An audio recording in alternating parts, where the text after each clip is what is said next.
Actually வந்து நீங்கள் சொன்ன மாதிரி ஃபர்ஸ்ட் லவ்வில் வந்து நம்ம ரொம்ப பெரிய ஒரு காயம் அடைஞ்சிருப்போம். ஸோ திருப்பி நம்ம அந்த மாதிரி ஹர்ட் ஆகக்கூடாது அப்படின்றதுக்காக நம்மளை சுற்றியே ஒரு வட்டத்தை போட்டுக்கிறோம். ஒரு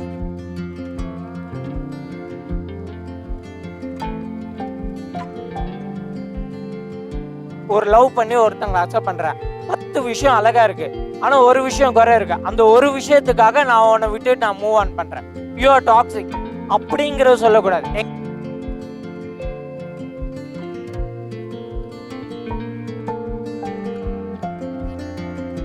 நாங்களும் அந்த 99 இல்லை 100% குட்டே பார்த்தோம், லவ் பண்ண காலம்லாம் இருக்கு.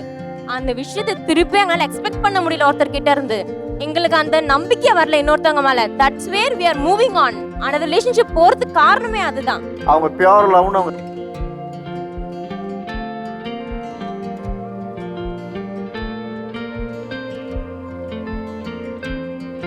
நீங்க ஃபர்ஸ்ட் லவ் ஒருத்தவங்க பண்றீங்க, அவங்க வந்து ரொம்ப டாக்ஸிக்கா இருக்காங்க. அதாவது நீங்களா இல்ல, நீங்க அடி மிதி எமோஷனலி எல்லாம் அடி வாங்குறீங்க. ஆனாலுமே நான் ஒருத்தரை தான் லவ் பண்ணுவேன் அப்படின்னு சொல்லிட்டு அந்த பர்சன் கூடயே தான் இருப்பீங்களா? இதை தான் நீங்க லவ்னு சொல்றீங்களா? நம்ம எல்லார் லைஃப்லயுமே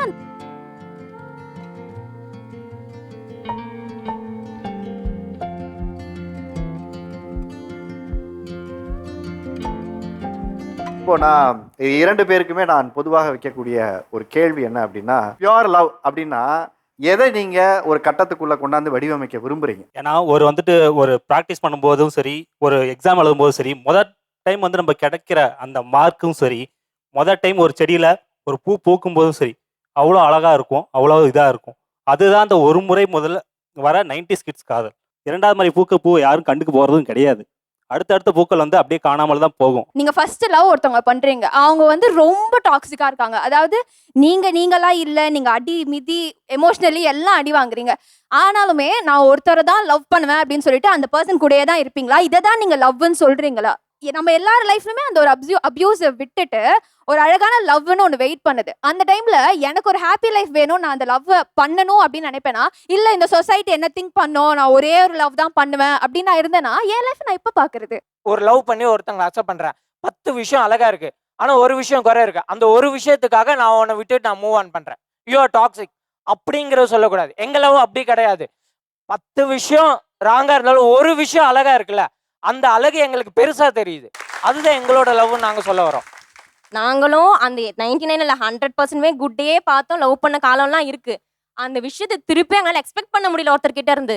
எங்களுக்கு அந்த நம்பிக்கை வரல இன்னொருத்தவங்க மேல. That's where we are moving on. அந்த ரிலேஷன்ஷிப் போறதுக்கு காரணமே அதுதான். அவங்க பியூர் லவ்னு அவங்க கட்டமைக்க வர்றது என்ன அப்படின்னு பார்த்தீங்கன்னா, நாங்கள் பொறுமையோட அந்த காதலில் என்ன தப்பு இருந்தாலும் அவர்களை சகித்து கொண்டு அந்த காதலை கொண்டாடுறதுல உங்களை விட நாங்கள் பெட்டராக இருக்கோம்னு சொல்ல வராங்க. அதே நேரத்தில் நீங்கள் அந்த காதலை பிரச்சனை இருந்தால் உடனே விட்டுட்டு கடந்து போயிடுறீங்க அப்படிங்கிறாங்க. எங்களுக்கு என்ன தேவை, எங்களுக்கு என்ன ரெக்குயர்மெண்ட்டு, எங்களுக்கு என்னென்ன இருந்தால் ஒருத்தவங்க கூட கம்பேட்டபிளாக இருக்குன்றது எங்களுக்கு ரொம்ப தெளிவாக புரிஞ்சிருச்சு. ஸோ இதெல்லாம் இருந்துச்சு அப்படின்னா ஒருத்தர் கூட கம்பேட்டபிளாக என்னால் லாங் லைஃப் வாழ முடியும் அப்படின்னு ஒரு தெளிவு கிடச்சிருக்கு. அந்த தெளிவுனால தான் ஒரு ப்ராப்பரான பார்ட்னரை நாங்கள் தேடிட்டு இருக்கோம். ஒரு 2K கிட்ஸாக நீங்கள் உங்கள் வாழ்க்கைக்கு இந்த மாதிரி ஒரு லைஃப் பார்ட்னர் வேணால் உங்களுக்கு ஒரு கிளாரிட்டி ஆஃப் லிஸ்ட் இருக்குல்ல, அந்த லிஸ்ட்டை சொல்லுங்கள். முதல் விஷயம் ரொம்ப அண்டர்ஸ்டாண்டிங்காக இருக்கணும். இந்த சும்மா சந்தேகப்படுறது, சும்மா எங்கே போனாலும் வந்து லைவ் லொக்கேஷன் அனுப்பு, இந்த மாதிரி டாக்ஸிக்காக இருக்கிறதுக்கு டைம் கிடையாது. ஸோ ரொம்ப அண்டர்ஸ்டாண்டிங்காக இருக்கணும் ஒன்று. 2வது விஷயம் மியூச்சுவல் ரெஸ்பெக்ட் இருக்கணும். இப்போ எப்படின்னா முன்னாடிலாம் வந்து சப்ரஸ் பண்ண ஆரம்பிச்சிட்டாங்க. ஃபார் எக்ஸாம்பிள் மேல் வந்து ஃபீமேலை சப்ரஸ் பண்ணி வாழ்ந்துக்கிட்டு இருந்தாங்க. ஏன் அப்படின்னா அவங்கள்ட்ட எஜுகேஷன் ஒரு விஷயமே கிடையாது. இப்போ 2 பக்கமும் பயங்கர ஸ்ட்ராங்காக இருக்காங்க. ஸோ அதனால தான் நிறைய கிளாஷஸ் வருது. இது வந்து ஆக்சுவலி வந்து ஒரு அட்வான்டேஜ். ஸோ எந்த சைடு தப்பு நடந்தாலுமே மியூச்சுவலாக ரெஸ்பெக்ட் இருக்கணும் அப்படின்னு நான் சொல்கிறேன். இந்த மியூச்சுவல் ரெஸ்பெக்டை தாண்டி சாக்ரிஃபைசஸ் இருக்கணும். ஃபார் எக்ஸாம்பிள் இப்போ நம்ம ஒரு ஷாப்பிங்கே போகிறோம், February 13 போகலாம் அப்படின்னா நான் ஃப்ரீயாக இருக்கேன் அப்படின்னா அவங்க வந்து சின்ன கமிட்மெண்ட்ஸ் ஏதாச்சும் இருந்தாலுமே ஓகே அன்னைக்கு நானும் ஃப்ரீயாக இருக்கேன் அப்படின்ற மாதிரி ஒரு மியூச்சுவல் அண்டர்ஸ்டாண்டிங் போகணும். அது எப்படி நான் சொன்ன டேட்டுக்கு நீ ஃப்ரீயாக இல்லாமல் நீ சொல்கிற டேட்டுக்கு தான் நான் வரணுமான்ற மாதிரி ஒரு ஃபைட்டிங் சீக்வன்ஸ்க்கு நம்ம போயிட்டோம் அப்படின்னா அது நடக்காது. ஸோ ஆப்வியஸாக ஒரு லாங் டேர்மாக ஒரு ரிலேஷன்ஷிப் மூவ் ஆன் ஆகணும் அப்படின்னா இந்த மாதிரி சின்ன சாக்ரிஃபைசஸ் பண்ணணும். ப்ரொவைடட் அந்த சாக்ரிஃபைசஸ் அவங்களோட இண்டிவிஜுவாலிட்டி டிஸ்டர்ப் பண்ணாமல் பண்ணணும். உங்களோட எதிர்பார்ப்பு இப்படி இருக்குது, சார் எனக்கு மியூச்சுவல் அண்டர்ஸ்டாண்டிங் வேணும், சாக்ரிஃபைஸில் வேணும், எனக்கு ப்ராக்ரெசிவாக அந்த பொண்ணு இருக்கணும், என்னை நல்லபடியாக என்ன எல்லாத்துக்கும் புரிஞ்சுக்கணும், நான் ஒரு டேட்டுக்கு கூப்பிட்டேன்னா அதை அந்த பொண்ணு புரிஞ்சுக்கிட்டு சரியா ஒரு ஏன் டேட்டுக்கு வரணும், நாளைக்கு அது மாட்டேன்னு சொல்லக்கூடாதுன்னா ஒரு லிஸ்ட்டு போடுறீங்கல்ல, இதை நாளைக்கு மாற்றிக்க மாட்டாங்கன்னு எந்த உத்தரவாதம் உங்களுக்கு இருக்குன்னு கேட்குறேன். அங்கே காதல் இல்லாமல் உங்களுடைய தேவைகள் முன்னோங்கி வந்துடுது. கரெக்டாக?